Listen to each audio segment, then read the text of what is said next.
Andrea, welcome to our client spotlight. I'm really excited to have you on this part of our newsletter. In this interview, I am super loving working with you guys as an organization. I started working with you guys early on in kind of the development of your group health plan. And over the course of the last few years, you guys have just continued to grow with crazy momentum. I would love to hear a little bit more. I want you to tell our audience about Pod People, what you guys do, and really just like, since you started recently, like where the company started, where it's at, and maybe even just let us know what big growth plans you guys have and what you guys are planning on doing with the business. Absolutely. I'm so happy to be here and I'm so honored to be asked to participate. So I started with Pod People when we were 8 employees, and it was just about the time that we started working with SSA. And so it's been really cool right now we're at employee number 21. So we've grown like substantively in the last year. Almost triple in size. I know, I know, definitely. So to just start off, Pod People is a full service production company primarily. So we produce podcasts for larger brands. We do everything from development to production to distribution to marketing, the whole deal. And then outside of that, we recently launched a few originals, which I can get into. We launched a bunch of new efforts actually in January. So last year was moving from Google Sheets to a single source of truth everywhere. So for us to have data in one place that everyone can access, building the foundation for our pricing, building our foundation for what are the products that we really want to focus on, and which of those products are going to outlast just like the direction that the industry is going. I think recently we heard a statistic that podcasting is moving to be a $4 billion industry. And so we want to position ourselves right where it matters. So it's been really cool to see. I'm still working with, in large part, a lot of the people that started. So the 7 other people that I was working with, which is really cool to have that like year of longevity with them. But then to see new employees be added, and it's just been a really cool thing to be a part of. I've been in the podcasting space for 5 years. I've started at organizations that went from 3 to 30, so always within this range. And it's the Pod People is very special, and I'm really excited to get into why. Okay, share with us some big names, like any podcasts that we would know that you guys produce. So we produce People Every Day for People Magazine, which is a daily podcast on pop culture. We produced Vogue in the 2000s for Condé Nast. We produced Bon Appetit for Condé Nast. One of my favorites is Money Confidential from I think it's Real Simple.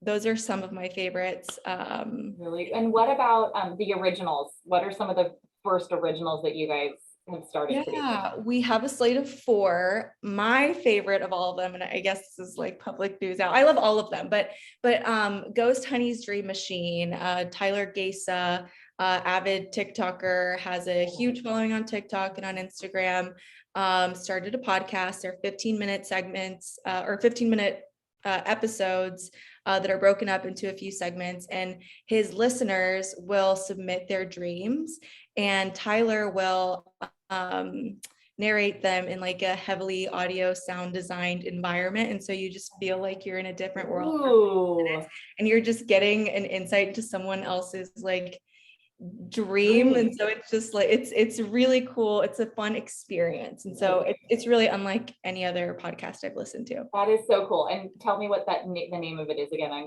gonna make sure that's in our podcast recommendations over there.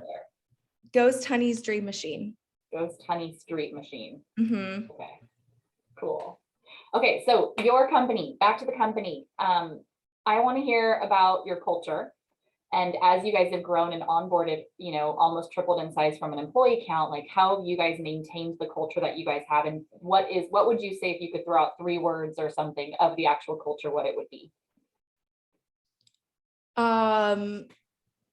So I'll get into an initiative that we recently launched that I think encompasses everything that Pod People is, which is we just launched a culture committee. So we opened up the floor for anyone at the company to join, and it's basically a team right now. I think it's 5 people are involved, and we're just democratizing the policies and benefits and perks and events that we do to connect as a company. And so that has been really cool. I think that, whenever I'm in interviews and I'm asked like, what is your culture like and what's your favorite part about Pod People? It's the collaboration, and that we really strive to build a sense of belonging with each employee and just as a whole. And so I think that this culture committee is a primary example of us really giving a voice to employees, and really we try to like diversify where the departments that are participating, so that we kind of have a voice from each. Representation from each department. Exactly. Yeah. And it's tough when our company is primarily All remote. productions. Yeah, well, we're all remote. Yeah. Which so that building the culture in that sense is very important. It's a little bit different. So but on the other side, we have it's me and one other person that's in charge of operations and people and culture. And so being able to and not delegate responsibilities, but open it up so that everyone kind of has a voice. And it's being properly prioritized and properly, we're actually moving forward on the things that matter to everyone, is really cool. Very neat. And that's, I think, will kind of maintain itself in a sense, right? Because exactly, as your committee evolves, like your culture will continue to evolve to match kind of the employees and the demographics of the employees and what's important to the employees overall. Really cool. Exactly. The next question I want to ask is just if you have any unique strategies that you think add to the employee retention. Obviously, right now it's such a hot topic. It's really hard for, I think I heard a statistic the other day. It was employees start thinking about their next job on day one of their like new job, and you're just like, are you kidding me? And so it was kind of eye-opening in the sense that like a lot of it has to do with onboarding properly, but like what are you guys doing? What do you think are unique strategies? Not how to onboard and attract talent, but how are you retaining them? Yeah, that's a great question. So part of what I loved in my onboarding experience, and it's something that's just kind of built into our DNA. So I set up a one-on-one with each person when I first started, and we really drive that home. We want the first 90 days for you to have an opportunity to meet on a more personal level with everyone. It's like really overwhelming to start a new job and to be just thrust into all of these tasks and to-dos. And so when you build a rapport with a person one-on-one, you have more of like a comfortability to approach them and ask questions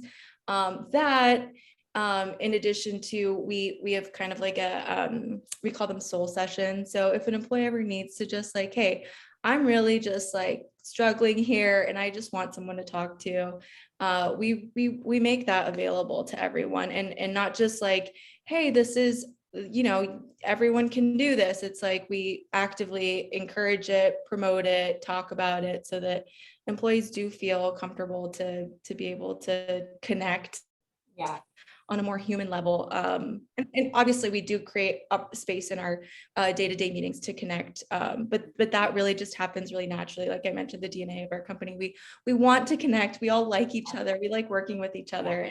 And so that's been really cool. Really neat. And then if you had one piece of advice to give somebody just starting out, what would it be? Learn how to listen more, learn how to ask better questions. The better the questions you ask and the more kind of space that you give for others to maybe get there. Like maybe not everyone understands exactly how they feel or exactly what they want, but making just a safe space for people to be able to share how they truly feel about the company, about their current job situation. I think that has really allowed us, I said belonging previously, and it's because we really want to hear what makes our employees light up and where they love to contribute to the organization, and how we can adjust their role and help have them lean into that so that there is longevity in their role, and they are like building and investing. We're building and investing in them, but they're also building and investing into themselves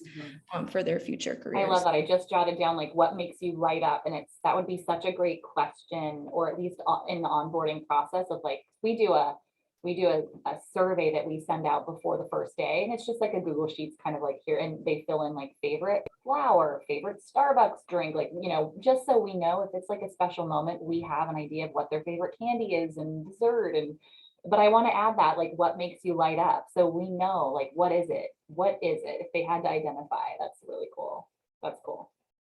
I'm adding it to the list. Thank you. Love it. Love it. And lastly, I want to end with kind of what is your why? Like, how do you want to make a mark in Pod People? And just in a larger picture, like, how do you want to make your mark on the world? Yeah, I think it is a little nod to what I just mentioned, is if I can take part in helping people identify what it is they're really good at.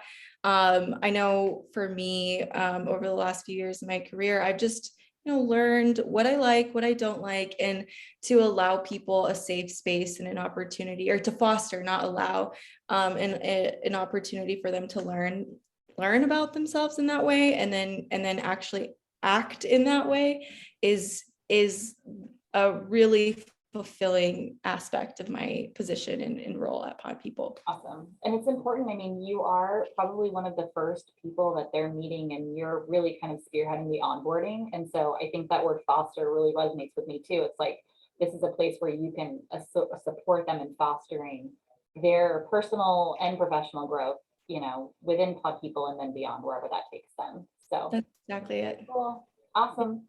Well, thank you for joining us today. It was great to get to know you a little bit more and Pod People, and I'm really excited to share what you guys do and your growth plans with our audience. And just thank you so much for being on. I really, really appreciate it. Thank you so much, Stephanie. And just like publicly want to say, everyone at the organization loves SSA. We love working with you. I've never worked with an organization like yours that has offered so much support and guidance throughout the entire process.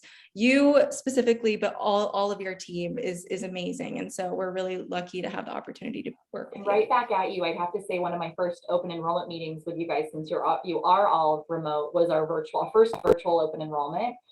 During COVID. And I just like, I won't ever forget, like, everybody was on video, everybody was smiling, and it was like a Monday morning and people were like talking about their weekend and everybody was super engaged. And I just really appreciated that. I mean, there's so many meetings I go to where nobody's on camera or it's in person and nobody says a word. And it just was super welcoming. You guys have I can tell, an amazing team, an amazing culture. And that really welcomed me in the open enrollment. And so just right back at you, girl. So thank you. Thank you and have an awesome day. You too. Cheers. Cheers.